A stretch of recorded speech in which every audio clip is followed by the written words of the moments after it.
Hello world, my name is Kel and I like building cars and stuff.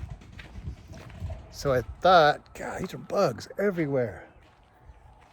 Thought I would survive the bug swarm and then maybe build something for a dirt amount of cheap.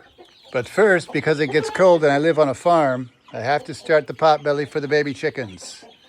And they're all waiting to get warm. I'm gonna use a blowtorch. Yeah, this is perfectly safe. Shut up, chicken, it's perfectly safe. I don't need your warnings. Hey-ya, come here, you. Uh-oh, that sounds intense. There, how does this work? Hey-ya. Be on fire.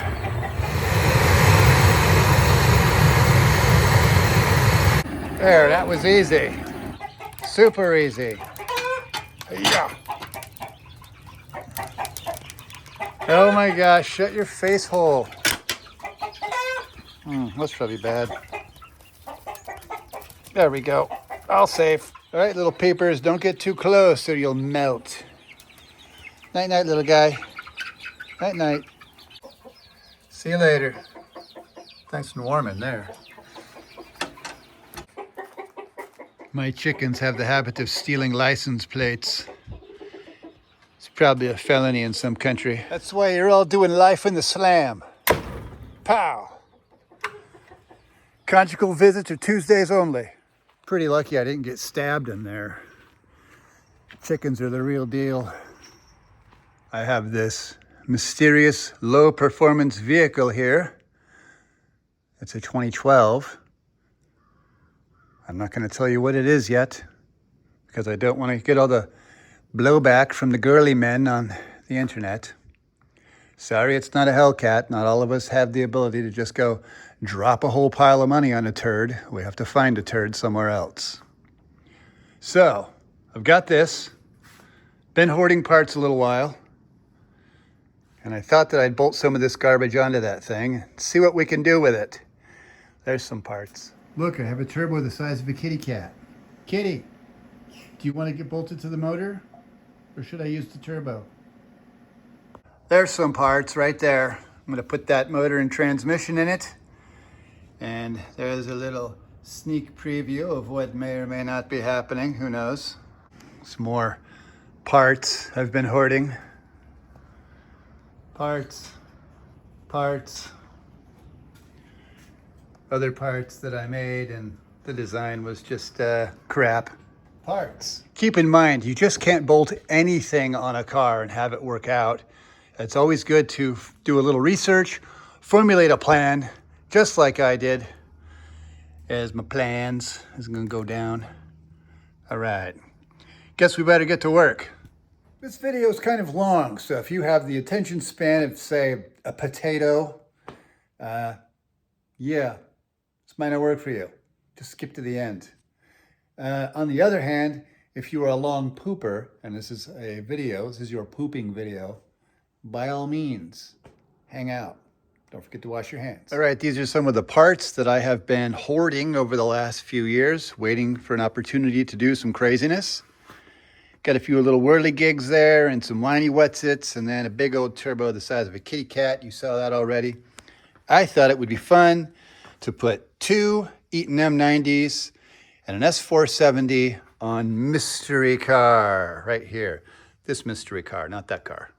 Those are two Eaton M90 superchargers. Now normally one goes on a V6. We're gonna put two and a turbo on a 2.5 liter. That's how we're gonna make this work. So would it be twin charged? Would it be triple charged? I don't know. Traditionally, twin charging would be putting a supercharger and a turbocharger on. So the supercharger gets you a little bit of horsepower up until it kind of falls on its face. That's about the time the turbo kicks in, and then one disengages and the other feeds it. Some people use two turbos, like a compound setup, to do the same thing. So let's do some math. If you take 2.5 liters and you cram, what do we got? 3.8 and 3.8. That's at idle. So that would be what? 7.6 liters of air into a 2.5 liter engine, it becomes, well, kind of like a shoebox. It opens itself really fast all over the road. So that's not going to work. We can't direct feed the engine. What we can do is this. We're going to build a special manifold where both of those Eaton M90s actually feed the exhaust side of the giant supercharger. So now, even at idle, we have over 7.5 liters of air going through that turbo to the hot side, spooling it up. So this will eliminate several problems. One, only the turbo technically will be feeding the engine. Now, big turbos don't have to spin as fast to create the same boost as a smaller turbo does. So we'll be covering some bases with that. Two, there will be no such thing as heat soak because the superchargers aren't bolted to the motor. They're not going to absorb any heat off the engine itself. There will be some heat generated during compression. That's just science. But that air going into the turbocharger is going to be very dense and a lot cooler than exhaust, which means the turbo itself is never really going to get very hot.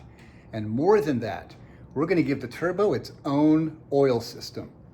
It'll have its separate oil system. So now we've got a giant turbo, no heat. I can run the dump pipe wherever I want. None of that air is hot. It's not exhaust. I can use it to cool the manifold. I can still put a regular street header on, anything I want. So I have all these hot rod traditional things that we're going to keep, and then we're going to do all this other new stuff. You saw it here first. There is no one that I've ever seen do anything like this in this way. For starters, I have to make some supports to hold that mounting surface up. Once that is in place with brackets, level, square on the pulleys, then we'll put the superchargers on and have a look at it. From there, we'll figure out all the underneath plumbing side, which will exit over here, where we will then have the turbocharger sitting there. And we'll just go from there. So let's get to that point. I'll go ahead and torque some little bits down that I need to torque, manufacture that, get it all in the car, and then we'll have a look-see. All right, so it's coming together. Getting the belts lined up. And then, of course, we'll have to do the turbo here. But I'm liking it. What do you think? Making the impossible possible. All right, let's do the car reveal so that you know what all that madness is going inside. And then maybe dig through some parts. Forgot the tripod for the camera out here in the old blacksmithing shed. There we are. Thought it was in here somewhere. No? Well then, I've been robbed. It's not fancy, it's just a car. Ta-da! Ooh, it's blue. One of the greatest things I love about doing weird, old school Mad Max hot rod nonsense to a four-popper is when you're driving it down the street, it does something to like the average male psyche where they just become, and they want to like try and break a piece off, you know what I mean? They want to try and rev their motor and be like, but look at me too, me too. So I'm gonna get a lot of me toos in this. But there's the hole where everything has to go. Probably better suited for a landfill, but you know what? I don't have a landfill. I've got that hole. So we may as well just put it all in there. Technical notes branded into the car.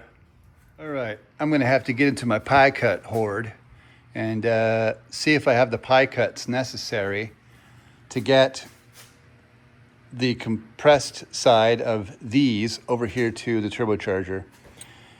Hello, little box. Oh, look at all that. Pie cuts.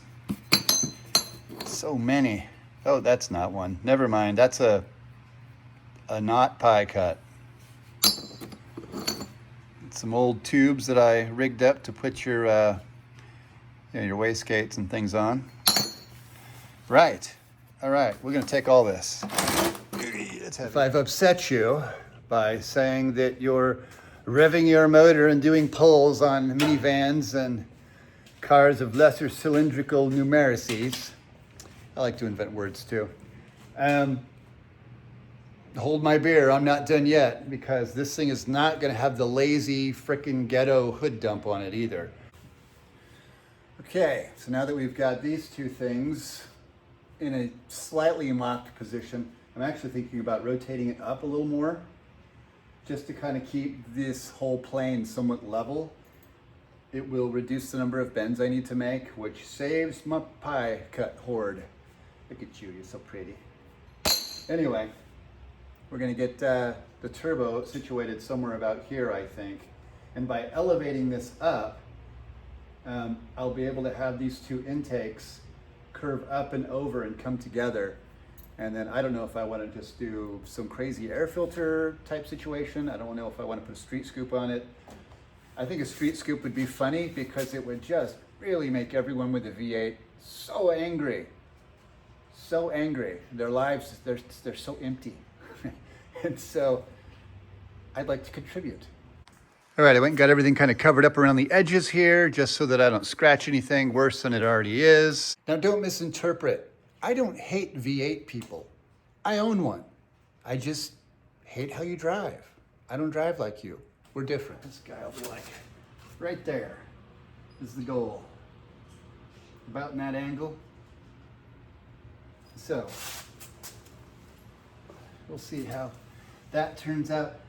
I know what you're thinking. I'm adding like 130 pounds of things to a car, but it's front wheel drive and it's right over the front tires, so I'm improving traction. And the only other way to make a car heavier is with your girlfriend, and I don't have one. So yes, I'm doing the only thing I have available to me. Okay, I've got that mounting surface ready for final weld out. Then I'll go ahead and get the turbocharger on, get everything aligned again. But right now I've got her all stripped down so I can do the final torque sequence on the transmission and all the other goodies. Thinking of building my own upper anti-sway bar. Yeah, look at that. All right, well, there it is in the car. Tomorrow we will do the turbo, but there's what she looks like. You're either gonna love it or hate it. Either way, it doesn't matter to me. When it's your car, the only person that has to love it is you. God, look at all that stuff. And I only have to fit all of these parts in there as well, because, you know, there's so much space. Join us next time. Like, subscribe. Cheers.